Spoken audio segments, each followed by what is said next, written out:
my name is Kira Johnson, and this is the Famicos Community Podcast. Just some information about Famicos. We're located at 1325 Ansel Road, and our phone number is 216-791-6476. You could also go online to famicos.org to find out more information about Famicos. And just some events and announcements that are going on in the community before we talk to our guests today. We have a food pantry and vaccine clinic that's going to be going on March 21st from 10 a.m. to 12 p.m. at the Northern Ohio Recovery Association, and that's also known as NORA. That is at 1400 East 55th Street. We also have a food distribution and vaccine clinic that's going to be happening at the Huff Multipurpose Center, and that's located at 8555 Huff Avenue, and that'll be on March 31st from 10 a.m. to 1 p.m. We also have a pop-up vaccine clinic, and that's going to be happening at Fatima Family Center, and that's located at 6600 Lexington Avenue, and that will be on March 25th from 10 a.m. to 2 p.m. And then tax season is also here, so you could call 211 to make an appointment to get your taxes done at Famicos for free. And you can get that done. You'll want to get it done right to try to maximize your potential refund as well.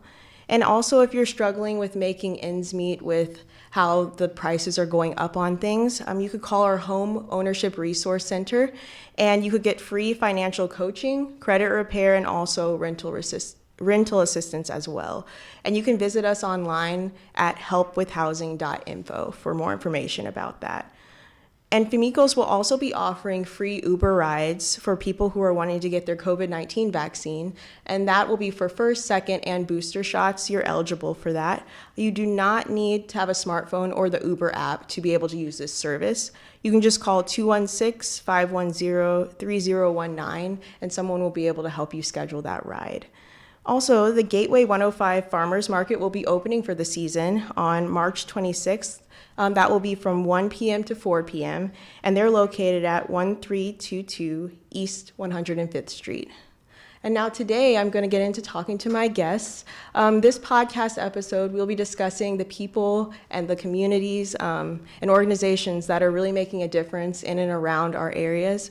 One of them is coming from Cleveland, downtown Cleveland in Playhouse Square, and another one is from the Huff, St. Clair Superior, and Glenville area. And right now I'm going to talk to Patrick Shepard. He's from the Cleveland International Film Festival, and he's going to be talking about CIF 46. So welcome. Kara, thank you so much. And I just want to say, you just talked about so many wonderful services that Famicos provides to our community, and I want to thank you. It's such important work. Yeah, you're welcome. Could you just give us some background on CIF 46 and just kind of an overview of what's going on with that? Sure, I'm going to share my screen for those who are joining us by video, but the Cleveland International Film Festival is among the largest and longest running film festivals in the United States. And while the pandemic interrupted in-person screenings for 2 years, we have reinvented our kind of delivery model for the last 3 years in a row. And we basically show the newest and best films from around the world, and we help our audiences learn something along the way. And as the newest resident company of Playhouse Square, we plan to return to in-person programming for CIF 46, which will take place between March 30th and April 9th. Essentially what will happen is we'll have an opening night film. It's called Peace by Chocolate. That'll take place on that Wednesday evening, March 30th in the Connor Palace. And then we'll have a dessert reception in the KeyBank State Theater, in the lobby, in the auditorium, and on the stage. But then we get down to business the next day. So from March 30th through April 9th, we're going to have screenings morning, noon, and night at Playhouse Square. Over 280 public screenings that will take place in the Connor Palace, the KeyBank State Theater, the Ohio Theater, the Allen Theater, the Upper Allen, and the Westfield Studio Theater. So we are just so fortunate as Clevelanders to have this incredible resource right there on Euclid Avenue. It is the second largest performing arts center in the country outside of Lincoln Center in New York City, and we cannot think of a better place to move for our permanent and forever home. That's great. Thank you for sharing that. Is there anything that's new that's going on that's different from last year with CIF 46? Well, I would almost say we always have a list of what's new this year. We should have a list of what's not new this year because everything has changed. Our last in-person festival was at Tower City Cinemas in 2019. We were there for 29 years, and prior to that, we were at the Cedar Lee Theater in Cleveland Heights, starting in 1977. So certainly our new home is among the biggest changes. The fact that we're going to have a hybrid festival, which means that there'll be the in-person festival that'll run through April 9th, but then we'll have 8 days of streaming, CIF 46 streams, where everybody can watch festival films from the comfort of their own home. That's great. That's really nice. I did see that you all have sidebars that are part of the film festival as well. I saw like you have comedies, family films, that kind of thing. Do you have anything that you'd want to highlight from the Black cinema sidebar?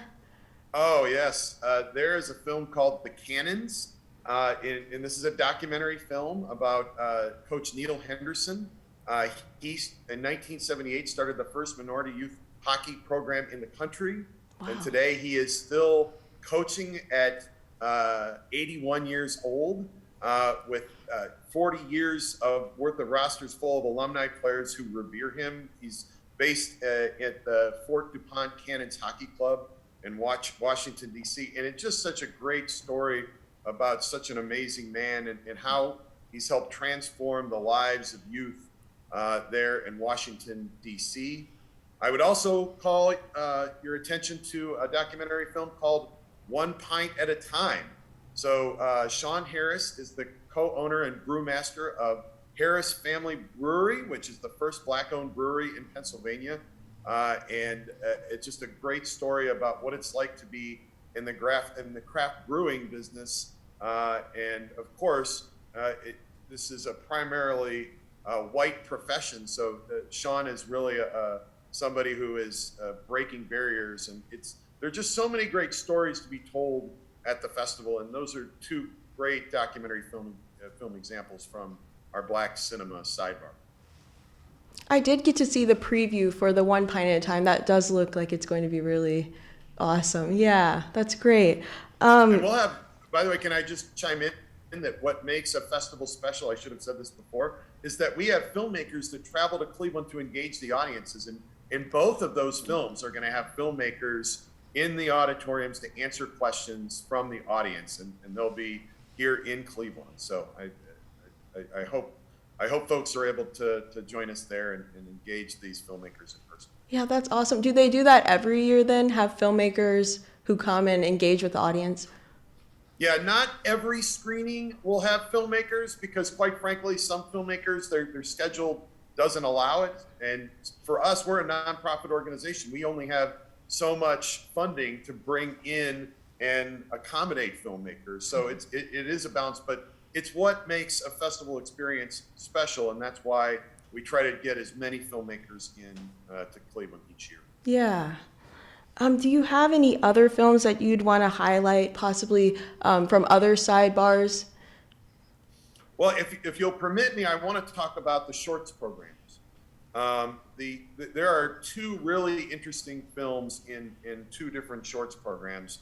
One is called The Inventor, and it's not a documentary film, it's a narrative film about one of the most famous Black Clevelanders, and that's Garrett Morgan. Garrett Morgan, as you know, invented the gas mask. He invented the modern traffic light. He is certainly well represented here at the Cleveland History Center at the Western Reserve Historical Society. But his granddaughter still lives here in Cleveland, and she recently was able to place some of his inventions in the new Smithsonian Museum in Washington, D.C. So this is another example of the fact that The Inventor is a short film in the festival. We're going to have filmmakers, and I believe we're going to have the granddaughter of Garrett Morgan for a special conversation after the shorts program that The Inventor is in. The thing about shorts is they're presented as part of a collected programs. So you'll see that they're in particularly named shorts programs. The other one I would call your attention to, and this is also a film that's going to have a filmmaker and some of the people in the documentary. It's called 100th and Cedar. 100th and Cedar is centered in the Fairfax neighborhood. Okay. And I know that isn't part of the Famicos service area, but I believe you're essentially neighbors. And very rarely do we have a film that's centered on one neighborhood, and it follows the stories of many people from that neighborhood overcoming adversity. East Mount Zion Baptist Church plays prominently in this film, and a service that they have called Lifeline. And it's just a great film showing how neighbors are resilient here in Cleveland. Yeah, that's great. Thank you so much for sharing all of that. And I know you talked about the CIF 46 streams and people being able to watch online. How long is that going to be running? Okay, so thank you for asking. So that runs for 8 days. And after we close the in-person festival at Playhouse Square on Saturday, April 9th, the next morning we'll kick off CIF 46 streams. Okay. And let me share that every film in the festival will have a Playhouse Square screening, but some feature films are telling us that we're not able to include it in streams. And Okay. some of that is financially motivated because they have investments in these films and they want to have a theatrical run this summer or fall, and they want to make back some return on investment. So we completely understand and appreciate it. But just so we're clear, not every film in the festival is going to be on streams, but all shorts will be. So the Inventor and 100th and Cedar will be, and that opens on Sunday morning, April 10th, and that wraps up at 11:59 p.m. on Sunday, April 17th. You can watch that from the comfort of your own home. We know people who watch it on their laptops, their tablets. We do have free apps for Roku and Apple TV, so you can even get the streams on your television. A lot of people use HDMI cords just to connect their computers to TVs, but yes, for those 8 days, people can watch from the comfort of their own home. And how can they view that online? Where can they go to access that? Well, thank you for asking. On our website at clevelandfilm.org, that's how you obtain tickets to either an in-person screening at Playhouse Square or CIF 46 streams. Okay. And our tickets go on sale to the general public this coming Friday, March 18th at 11 a.m. So everything can be found through our website. Great, thank you. And then if someone's wanting to search online for a certain film, possibly one that you mentioned or even one that's going to be streamed, how can they do that too? Well, you know what? Since we have the capability here, I'm going to share my screen quickly and show you. My fingers are not working as quickly as I'd like. So if you go to our website at clevelandfilm.org, you click on Film Festival here, and then Films A to Z, and then everything can be found alphabetically. Or if you want another way to look at it, we have a downloadable PDF, and some people prefer to look at it this way. But again, everything can be found at our website, and I really appreciate the opportunity to talk about the film festival today. Yeah, thank you so much for coming on. This has been great, and I hope that it's given people some more information for things to look out for. So thank you so much for coming on today. Did you have any last-minute thoughts or things you wanted to say? Yeah, we open 2 weeks from tonight, and the festival welcomes people from every walk of life, every background, because we do feel like we have a little bit in this film festival for everybody. So. Yeah. Well, please join us. Yeah, thank you so much again. Thank you. So now I'll turn to my second guest, Clarissa Barnes, and she's coming to talk about Neighbor to Neighbor, and she's an ambassador with Neighbor to Neighbor. So Can you just give me an overview of what Neighbor to Neighbor is and what your role is there? Sure. So I have to separate Famicos from Neighbor to Neighbor, right? Okay. So Neighbor to Neighbor to me is increasing engagement in the community. I would say it's to empower and actually influence the community members, especially those who may be impacted by poverty or who may not know. So I would say the knowledge and ability and access. We also are out in the community to educate individuals for resources that may be eligible or should be eligible. And then we also want to ask questions to understand the gaps that exist due to the lack of resources or programming, and just get them involved. Yeah, and you do work with Famicos as well. So what do you do there as well with? I am a administrative assistant. I'll be at the front desk if you ever see me or come in. Yeah, that's great. So then with your role with Neighbor to Neighbor, can you just kind of talk about that, like what you do? Yes, I go out and canvass the neighborhood. I go door to door and ask questions and try to see where there is lack, so we can get them the resources that they may need, and show the community that, hey, we are in need of resources, and we should have it available, because not only it's all around us. It's in the economics, it's in education, healthcare, it's needed. Yeah. And I know you talked a little bit about like looking for the needs and that kind of thing. And I know part of Neighbor to Neighbor is digital inclusion. Yes. What is digital inclusion to you? Like, what does that mean? Digital inclusion to me is the access and the ability that individuals should have as far as technology, as well as the internet, not only having internet, but having high-speed internet. And why do you feel that it's important that digital inclusion is something that everyone has access to? I would say it's important because, like I said, it impacts not only individuals, but the community as a whole.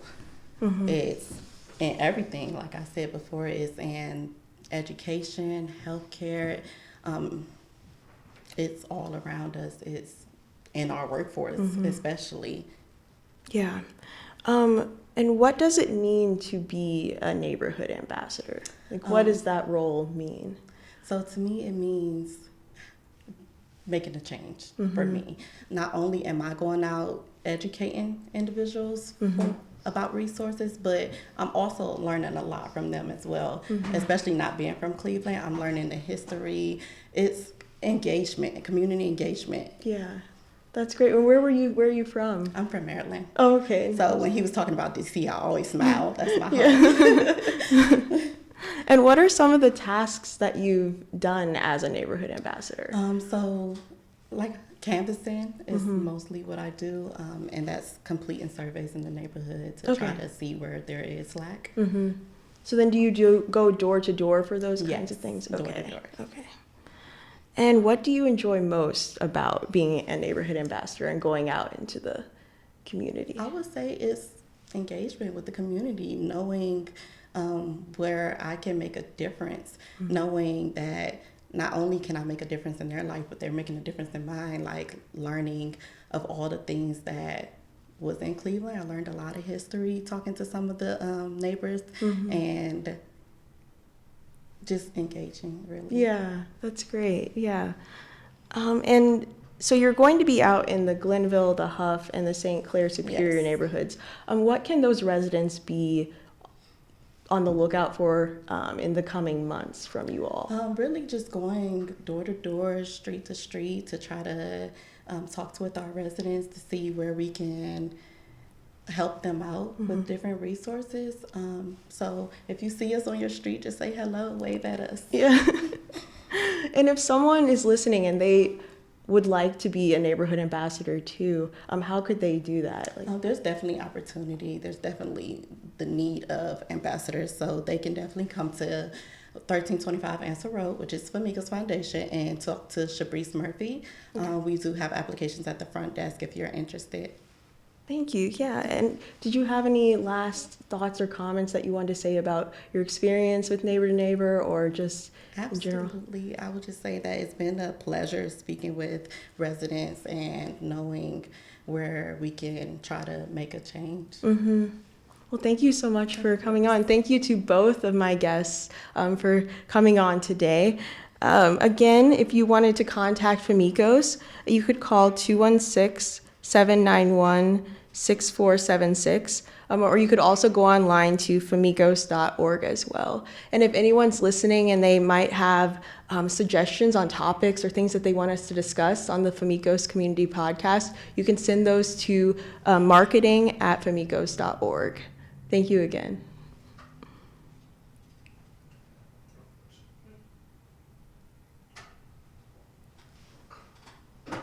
That's a wrap.